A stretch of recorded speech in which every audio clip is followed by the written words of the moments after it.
les gens qui développent les logiques insurrectionnelles sont fondés à aller déposer des candidatures au moyen d'un parti Yango. Et nous y sommes encore. C'est un autre cas de parti Yango, sauf que là, nous avons affaire à des gens qui nous ont dit pendant 2 ans, sans rire, sans jouer, que le mandat impératif est nul. Tout le monde a oublié l'objet du mandat, qui est indiqué à l'article 14 alinéa 2 de la Constitution, c'est-à-dire légiférer, contrôler l'action du gouvernement. On nous a dit non, nous avons des élus. Je vous coupe pas. Et ce qui arrive donc, c'est que patatras, permettez-moi, prêtez-moi l'expression chez Camerounais, le parti qui subitement avait des élus n'en a plus et ne peut pas se présenter. Pourquoi? Et c'est Monsieur Macron, je suis là d'accord avec lui, parce que nous sommes là dans un cas d'incapacité juridique à investir un candidat. Et l'incapacité là s'analyse comme l'incapacité du mineur qui a besoin d'être tutelé ou de porté par quelqu'un qui a plus de capacité que lui.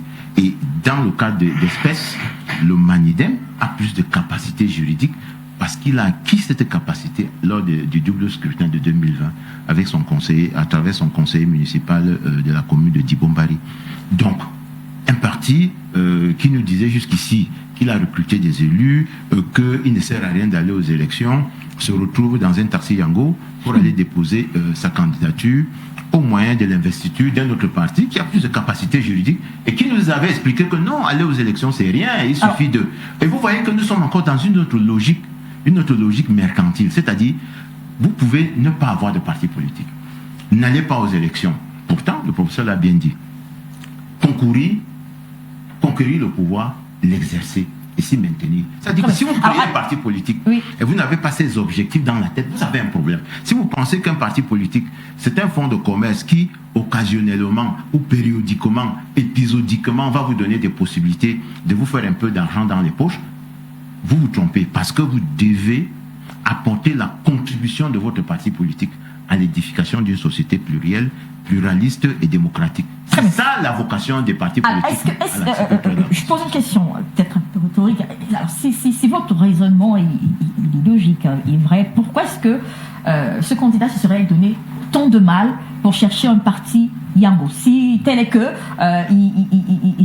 ils sont dans une logique insurrectionnelle et qu'il aurait pu se présenter et laisser que sa candidature soit rejetée. C'est le seul parti il aurait pu se présenter avec le C'est le seul parti politique qui a attaqué Elections Cameroun en justice. Très bien. Dès décembre 2024. Janvier 2025, la coalition qui est derrière lui avait même attaqué le Elections Cameroun. C'est le seul parti politique qui a attaqué le Conseil constitutionnel, allant même jusqu'à défier la légitimité de la collégialité du Conseil constitutionnel. C'est pour dire que non, le MSC n'a jamais construit une dynamique. Et le professeur a dit ça au départ. C'est-à-dire qu'il y a des dynamiques qui se construisent pour aller aux élections. Et il y a d'autres dynamiques qui se construisent pour ne pas y aller. Et je vous dis, aujourd'hui, vous voyez très bien l'embarras. Et voilà, justement, cette coalition avec Manidem, ce serait pourquoi si c'est pas pour aller aux élections? Il vous a dit, c'est-à-dire quand vous prenez le substrat idéologique du Manidem. Nous sommes d'accord. Mais nous sommes d'accord. Mais la question, je dis, le mal qu'on se donne quand même pour aller justement vers un parti avec qui on n'a presque pas, on n'a aucun lien véritable ni idéologique. Est-ce que c'est pas parce qu'on veut justement participer à cette élection? Madame Bichara, vous-même vous avez appelé ça curiosité. C'est-à-dire que c'est le seul mot juste pour illustrer ce à quoi nous assistons et qui fait donc que moi je comprends la sortie des uns et des autres pour dire aux Camerounais attention. Nous sommes là dans une espèce de cheval de Troie. Rien ne nous dit que demain, si la candidature était rejetée, je ne voudrais pas me substituer à l'organe en charge de ces questions-là, mais nous savons très bien que ce candidat charrie beaucoup de violence, beaucoup d'insurgés dans son sillage. Très bien. Alors, au point de faire sortir quand même deux ministres, professeur Claude Abbé, je parlais de curiosité, c'est curieux. Comment est-ce que vous analysez, vous comprenez cette sortie? Je le disais, pourquoi cette candidature semble cristalliser les attentions, surtout les attentions du parti au pouvoir? C'était le deuxième à la dernière élection, mais quand même. Alors, quand vous me posez la question, en fait, je me demande si c'est moi qui devrais y répondre. Mais au fond, puisque vous me l'a posé et que j'observe la scène politique, il m'échoit d'y répondre. des éléments. Il y a une construction progressive et méthodique que ce candidat cristallise l'attention. Vous vous souvenez que depuis à peu près 4-5 mois, et même pas depuis 4-5 mois, d'abord lors des élections municipales et législatives de 2020, ce candidat a lui-même dit que, étant alors dans le MRC, il a lui-même dit: je sais qu'en refusant d'aller, de boycotter les municipales et les législatives, que mon parti ne pourrait pas être candidat en 2025. Subitement, il y a eu une montée en puissance auprès de Kelsen pour réinventer le droit camerounais. Et dans cette réinvention du droit camerounais, l'on a trouvé que non, vraiment, en délogeant les députés et les conseillers municipaux du SDF, désormais, le MRC avait des élus. En tant que, pour l'analyste que je suis, pour l'observateur que je suis, je constatais juste qu'il y a des élus au MRC, mais le MRC n'a pas d'élus. Et ça, c'est pas un jeu de mots. C'est en réalité quelque chose de bien précis. Et l'on a vu le même candidat justement chauffé à bloc. Que, avec mon MRC, malgré les dispositions de la Constitution, on convoquait un article qui n'avait rien à voir avec les élections présidentielles. Parce que l'article 15, c'est pas là-bas que l'élection présidentielle est résolue dans la Constitution. C'est l'article 6.6 qui renvoie l'élection présidentielle en disant qu'elle relève de l'ordre de la loi et qui fait donc du code électoral en réalité une loi organique qui en fait précise la pensée du constituant. Vous remarquerez que tous les échanges qu'il y a eu sur cette question-là, votre humble serviteur, je n'ai pas trouvé intéressant de me faire distraire de cette manière-là. Parce que nous venions justement de publier tout un livre sur la Constitution du Cameroun, commentaire, article par article, qui est plus de 1000 pages, dans lequel j'ai eu l'insi honneur de participer, qui était dirigé par le professeur Jean-Louis Atanamoué, un collègue, qui justement s'est penché sur cette question-là. Je fais cette bifurcation simplement pour vous dire qu'il y a eu un construit progressif en disant non, j'irai aux élections et que ce sera avec le MRC. Alors, vous voyez qu'il y a une cohérence de 2020 avant cette candidature. Alors, subitement, on le voit, lui qui, montrant justement que je détiens la science infuse sur le terrain du droit, vous allez voir comment cette affaire va passer. Il a chauffé à blanc ses propres militants, ses sympathisants, et il a même fait en sorte qu'en face, les gens réagissent en disant: mais ce monsieur il va droit au mur. Puis subitement, il est revenu sur terre. C'est le cas de le dire. Il est revenu sur terre qu'en fonçant avec le MRC, ça ne passerait pas du tout. Et subitement, on le voit, quelqu'un qui disait: je vais dormir sur ma propre natte en allant dans cette élection. Le dit clairement que je vais aller avec mon propre parti. Qui a subitement décidé de choisir ce que Joseph Kizerbo dénonçait en parlant du développement, de dormir désormais, c'est-à-dire de voyager sur la natte. Quelqu'un d'autre. C'est une curiosité qui, quand on voit comment c'est chauffé à blanc dans les médias, c'est chauffé à blanc dans les réseaux sociaux, ça ne peut ne pas retenir l'attention des Camerounais. Cet échec-là, c'est-à-dire le Cameroun qui se retrouve en face de quelqu'un. Et ça retient d'autant plus l'attention que quand on connaît les capacités intellectuelles sur le champ du droit du concerné, c'est toutes ces incohérences entre ses affirmations et ce qu'il fait qui retiennent justement l'attention des uns et des autres. Ce que vous appelez incohérence au sein du parti, voilà, certains cadres du parti ont appelé ça stratégie. Ce que vous appelez incohérence, ils ont appelé stratégie. D'avoir envoyé des gens sur un débat. Non, c'est pas de la stratégie. Je vais vous dire ce que signifie la stratégie. faut pas confondre la tactique avec la stratégie. Mhm. La stratégie, c'est qu'on a toutes les manettes en main. Mhm. Et on a plusieurs voies qui sont ouvertes. Et on décide par soi-même d'aller vers une voie. Dans le cas d'espèce, non. Il ne pouvait pas passer. L'article 121 du Code électoral prévoit trois possibilités. Soit vous passez par un parti qui a la capacité juridique parce qu'il a concouru aux dernières élections et a des élus. Soit alors, vous passez par la voie des 300 signatures à raison de 30 par région. Par région. Et on est candidat. Alors, il ne pouvait pas. Le MRC ne pouvant pas. Ça fait une carte qu'il n'a pas.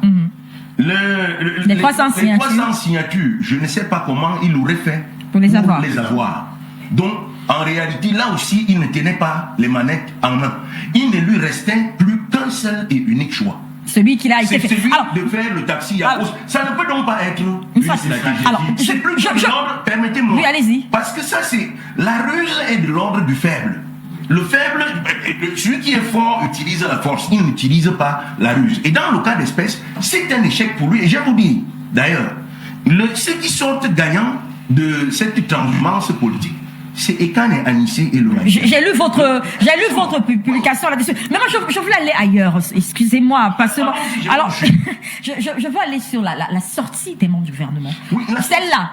Comment est-ce que vous interprétez cette sortie? Normal que.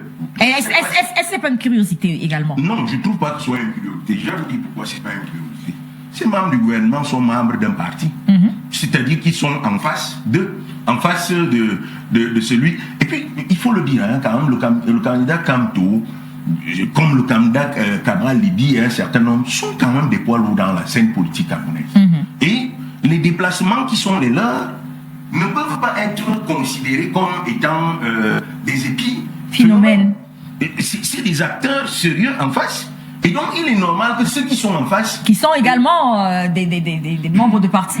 Oui, qui sont membres d'un parti politique, réagissent en donnant leur point de vue. Moi, je ne vois pas en quoi c'est le narratif faux selon lequel il s'est agi d'une stratégie. C'est faux. Très bien. On ne fait pas la stratégie étant assis sur la natte d'autrui. Très bien. Celui qui a la natte peut venir vous dire je retire ma natte et vous êtes désormais assis au sol. Makon Maoum, comment est-ce qu'on réagit avec ce type de bêtises-là? Comment est-ce qu'on réagit lorsqu'on est du PCRN et qu'on a le sentiment qu'un candidat en face cristallise autant des intentions? Est-ce que ça vous inquiète? Comment est-ce que vous vivez ce débat autour de la candidature du professeur Maurice Kamto du côté du PCRN? On se met dans son coin en se disant qu'on ne va pas commenter des guéguerres entre anciens conjoints. C'est-à-dire que des gens qui ont partagé une maison commune hier savent certainement pourquoi ils réagissent à ce que leur ancien conjoint qui a quitté la maison fait. Nous, ça nous intéresse pas plus que ça. Ce qui nous intéresse, c'est la candidature de l'honorable Cabral Libi. Lorsqu'elle est présentée, elle présente pour nous quatre avantages. Cabral Libi, lorsqu'il présente sa candidature, il présente... je suis dans un hors-sujet. Hein, merci, parce que je voulais vous dire dans un hors-sujet. Je vous promets que je ne vais pas commenter des guéguerres anciens. Vous n'allez même pas commenter la sortie des membres du gouvernement, pas du tout. Ça devrait vous intéresser. Ce sont des adversaires politiques, le RDPC également. Je vous dis que celui dont on parle est un ancien membre du gouvernement.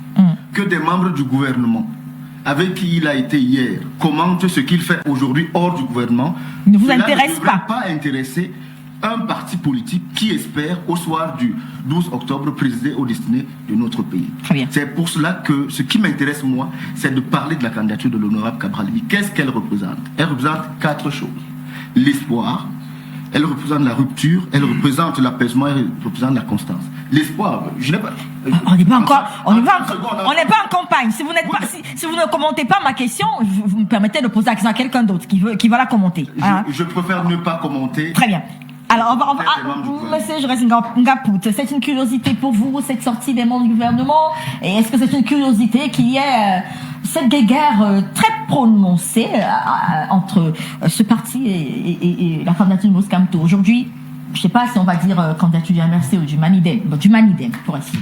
Alors disons que là il y a un candidat à la présidentielle qui passe par le Manidem aujourd'hui, c'est pas le plus important. Ce que j'ai envie de dire par rapport à cela, j'ai envie de relever un premier point qui a déjà été dit par le professeur Abbé et que je partage, c'est la question de la distraction. Pendant longtemps, on a distrait les Camerounais avec le mandat impératif, on a dit des choses. Alors moi ce que j'ai envie de dire par rapport à ça, je vais rejoindre pour répondre à votre question, ce que disait l'honorable Bengono tout à l'heure, c'est la question de l'éducation politique. Et moi, il y a 2 points sur lesquels j'aimerais, sur cette sortie, pour répondre, qu'il y a 2 choses qui manquent cruellement en ce moment, c'est l'humilité des acteurs politiques. Il faut qu'ils comprennent que quand on ne sait pas ce qui se passe, on se renseigne, on essaie de voir quels sont les acteurs, quels sont les véritables enjeux, comment ça se travaille, et il y a le respect. Et il y a un manque de respect vraiment des citoyens camerounais, parce qu'on les mène en bateau et on est fier de dire « Ah oui, vous voyez, c'était la tactique, on a entraîné les gens parce qu'on avait d'autres choses. » C'est un manque total de respect. Il faut respecter les Camerounais. Et pour moi, respecter les Camerounais, c'est un moment d'abord de les alerter. Et je pense que les membres du gouvernement, quand ils font leur sortie, quelles que soient les questions, c'est qu'ils alertent sur le fait que, attention, nous avons affaire à quelqu'un qui vous a mené en bateau, qui a dit des tas de choses et qui disent le contraire aujourd'hui. Donc, est-ce que c'est une personne crédible? C'est ça la question. Voilà, c'est ça la question. Voilà. Voilà, c'est ça la question. Donc j'ai envie de dire que cette sortie des membres du gouvernement, c'est une alerte pour que les gens se disent, ok, aujourd'hui, à l'occasion de ces élections, quel doit être le fond de l'histoire? Est-ce que le fond de l'histoire, c'est la distraction à travers la télé-réalité qu'ils sont en train de jouer, et ça doit être la dernière saison? Est-ce que l'idée, c'est plutôt de dire, prenons les choses en main, intéressons-nous à notre avenir, construisons notre pays, essayons de proposer autre chose pour que les années qui viennent, on n'en soit plus là. C'est ça la question en fait, et c'est ça l'intérêt de cette sortie. Oui, je comprends bien la préoccupation, madame. Et je vous redis exactement en d'autres termes. Et je suis heureux que le professeur ait rappelé l'important travail qui a été fait par un certain nombre d'universitaires. Je vous parlais tout à l'heure des sociétés savantes. C'est avec ça qu'on construit aussi une société démocratique. C'est-à-dire que vous ne pouvez pas venir dans l'espace public dire des choses. Des gens vous disent ce que vous dites là ne tient pas. Vous insistez. Je vous dis, et il a utilisé le mot juste, l'expression juste. Les militants sont chauffés à blanc. C'est-à-dire que ça passe ou ça casse. Et si nous ne prenons pas tous la juste mesure de cette affaire, qui se construit non pas pour aller aux élections, parce que tout le monde sait très bien que la stratégie n'y est pas, il y a quelque chose de curieux qui s'opère et qui a commencé le 18, et moi je suis très attentif de la suite. La suite va nous dire ce qui va se passer probablement à partir du 22, lorsque Elections Cameroun va commencer à rendre ses copies. Vous avez vu comment les partis politiques s'organisent depuis le double scrutin de 2020. Le seul parti qui n'a pas compris que notre système politique est adossé sur l'article 3 de la Constitution et la mission des partis politiques nous met tous aujourd'hui en difficulté.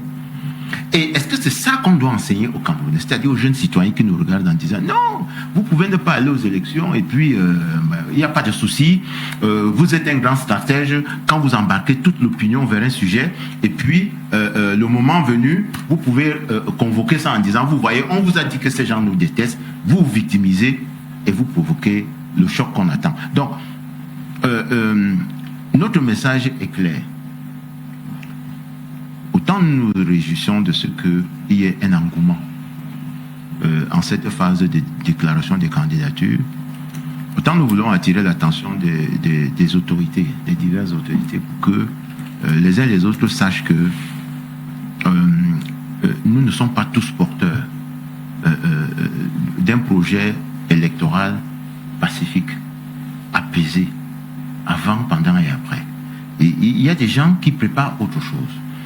Et sur le plan idéologique, je ne reviens pas sur ce qui a été dit, parce qu'il n'y a rien, je vous assure, mais alors rien en commun entre ce que le Manidem en tant que parti politique propose et ce que le MRC en tant que parti politique propose. D'ailleurs, je crains que pour notre professeur, il ne puisse même plus revenir au MRC après parce que ça va se verrouiller.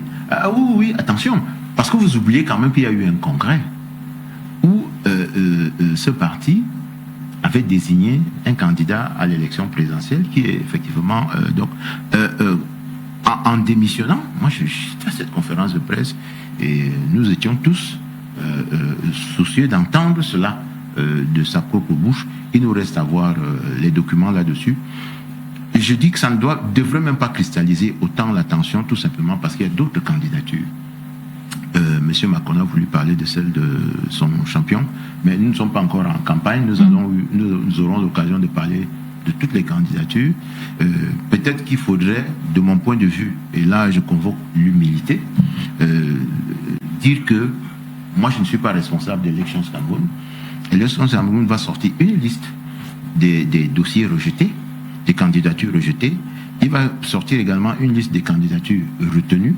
Mais je peux vous assurer que les 18 partis politiques qui ont cette capacité juridique ont fait l'effort de donner une chance à un Camerounais, le parti PAL de Sa Majesté Bézigui a donné une chance à un de ces jeunes militants. Chaque parti politique qui a cette capacité-là a fait l'effort de présenter un candidat. Je ne doute pas un seul instant qu'il y ait une cohérence entre la base, le corpus programmatique de ces partis politiques et le candidat qui aspire à porter ses couleurs à l'élection présidentielle. Imaginez la campagne qu'un candidat pourrait faire lorsqu'il a pris Yango. Est-ce qu'il va abandonner son programme politique? Et c'est pour cela que M. Makan, vous parlez d'un programme minimum. Et je vous mets au défi aujourd'hui de sortir une seule ligne, une seule page d'un quelconque programme politique qui pourrait être ce qu'on appelle le minimum commun entre deux formations politiques. Donc, moi, je crois que les gens jouent avec l'élection présidentielle, les gens jouent avec le Cameroun, et les autorités ne devraient pas laisser que les gens jouent ainsi avec le Cameroun. On reste sur ce que les enseignements qui peuvent découler de ces dépôts de candidatures et ce que nous appelons curiosité cet après-midi. Il y a également que pour certains, cette multiplication, cette prolifération des candidatures, ces sorties des membres du gouvernement, mais surtout des militants du RDPC.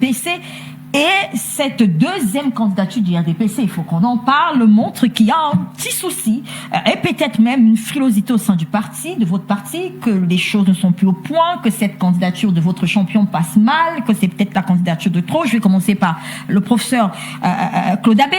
Est-ce qu'on peut dire qu'avec ces dépôts de candidature et tout ce que je viens de citer, on a le sentiment qu'au sein du RDPC, les choses ne se passent plus très très bien et que voilà, il y a aujourd'hui comme des sons dissonants, comme une frilosité et comme des personnes qui appellent à autre chose. Et il y a une deuxième candidature quand même du RDPC. Passera ou passera pas, c'est un fait qu'on doit mentionner.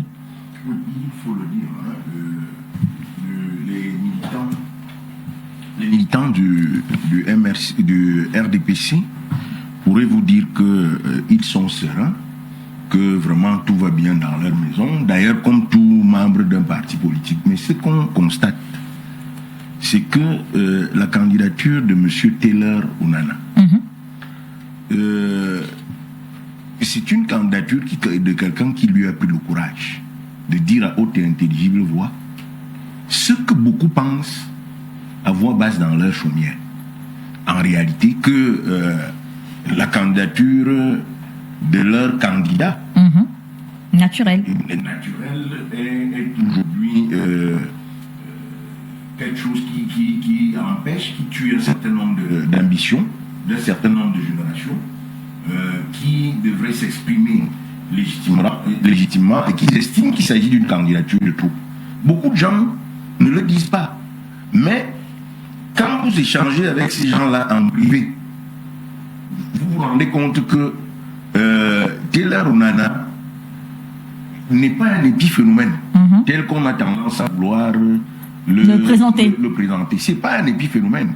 Il s'agit d'une ligne de rupture qui travaille en profondeur le RDPC, qui le travaille même au sommet de son affaire. Il n'y a qu'à voir comment les luttes qui se mènent entre un certain nombre d'acteurs au sein de ce parti et qui déborde souvent le parti pour retrouver la gestion de l'appareil de l'État.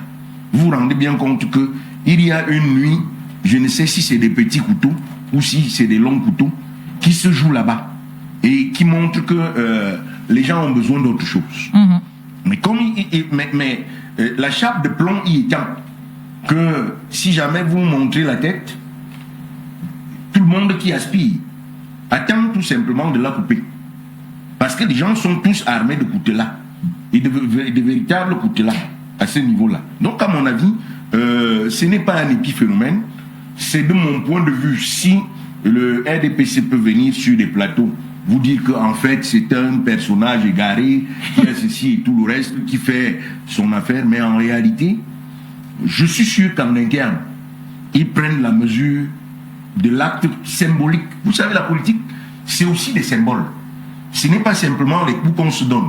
Et la candidature de M. Taylor Onana est une candidature qui a une valeur symbolique, qui annonce les luttes qui sont internes et qui vont être davantage intenses. Très bien. Même si leur candidat est élu. Oui, Makon Mahoum, est-ce que justement cette curiosité-là qui vient du côté du parti au pouvoir ne vous, c'est quoi le mot, je veux dire, ne vous rassure pas un peu plus qu'il y aura peut-être beaucoup plus de Camerounais qui seront plus susceptibles à accueillir votre discours, parce qu'on voit bien également que cela dénote qui semble ne plus avoir de la sérénité dans ce qui apparaissait comme le grand parti aujourd'hui, le parti au pouvoir. Cette fois encore, je ne vais pas être très prolixe, mais je vais quand même dire une ou deux choses. Mais avant de répondre à votre question, une petite digression. L'aîné honorable Bengono dit je ne suis pas membre de ELECAM, mais après, vous savez, quand un homme politique parle, il y a les dits et les non-dits. Il dit en sibylline qu'on pourrait se retrouver avec des candidatures rejetées. Notre souhait, j'aimerais que tout le monde le sache, c'est qu'au PCRN, notre souhait est que toutes les candidatures qui réunissent les conditions légales puissent être acceptées. Il n'est pas bon que des gens commencent déjà à présumer du rejet des candidatures d'une autre personne. J'ai envie de dire, vous êtes optimiste, il est réaliste, parce que les candidatures seront forcément rejetées. Hein. Oui, des candidatures seront rejetées, mais pas forcément celles à laquelle ils pensent. Vous lisez dans une boule de cristal.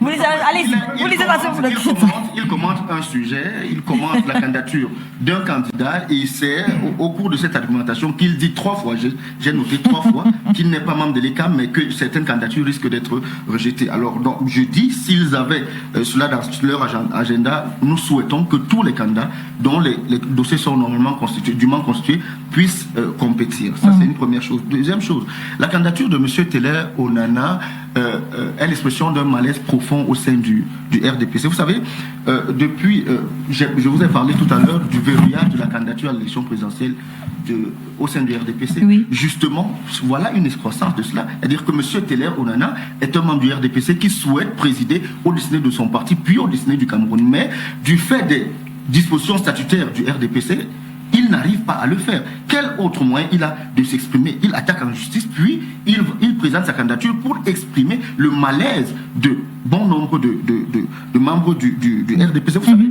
le président de la République actuel, sa candidature vient de tuer une 4e génération de ses camarades politiques. C'est-à-dire de Peter Mafani Msonge à Marafa Medouyaya, lui Paul Moutazé, aujourd'hui Taylor Onana, tous ces jeunes à qui on dit vous êtes le fer de lance de la nation et à qui on dit en même temps il faut attendre votre tour, tous ces jeunes-là n'ont plus espoir parce qu'ils comprennent que le président de la République a décidé de verrouiller l'accession à la magistrature suprême à tous ses camarades politiques. Mais vous disiez que ces guéguerres-là nous permettent au PCRN d'être plus rassurés que vous. Justement. Mais je dois vous rassurer, chère madame, que notre souhait au PCRN, c'est d'affronter le candidat qui a le bilan de M. Biapol. Si le RDPC nous avait amené un Somba Bengono, même s'il est co-comptable du résultat catastrophique de M. Biapol, il n'en est pas principal responsable. alors que M. Biapol est le principal responsable du délitement de notre société, de tout ce qui se passe aujourd'hui dans notre société, parce que, comme le dit Michel Bossu, le poisson pourrit par la tête. Donc, pour nous, c'est une opportunité de rencontrer celui qui a le bilan que le Cameroun, le président Biya a aujourd'hui. Vous rejouissez quelque part de cette candidature, finalement. Tout à fait. Et nous savons que la candidature de M. Taylor Enona, n'ayant pas été déposée dans le cadre statutaire du RDPC, sera rejetée. Et donc, c'est M. Biapol que nous allons rencontrer et nous l'attendons de pied ferme le 12 octobre pour pouvoir l'évincer. M. Ngapou, ce n'est pas un épiphénomène, vous aussi, vous pensez cela, cette candidature?